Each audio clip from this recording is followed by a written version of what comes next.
సంవత్సరానికి సరిపడ ఉప్పు మిరపకాయలు ఎలా పెట్టుకోవాలనేది కెన్యాస్ కిచెన్ లో పోస్ట్ చేశాను. ఈజీగా ఇలా ఉప్పు మిరపకాయలు పెట్టుకోవచ్చు. ఇండియా కాదు, కెన్యా కాదు, ఎక్కడైనా సరే ఇలాగా సంవత్సరానికి సరిపడా మన ఇండియా వాళ్ళు ఇలాంటి అన్ని పెడతారు. ఉప్పు మిరపకాయలు వేపుతుంది చూడండి. మిరపకాయలు అయితే ఆయిల్లో కూడా ఫ్రై చేసుకోవచ్చు, లేదు అంటే ఎయిర్ ఫ్రైయర్లో పెట్టుకోవచ్చు. డ్రై రోస్ట్ కూడా బాగానే ఉంటుంది. నేనైతే ఇప్పుడు ఆయిల్లో ఫ్రై చేస్తున్నాను.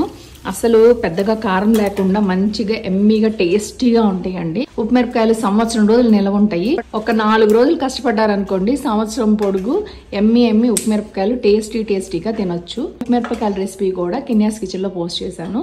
తప్పకుండా వెళ్ళి చూసి అది మీరు కూడా ట్రై చేయండి. ఎలా ఉందనేది కామెంట్ సెక్షన్ లో కామెంట్ చేయండి.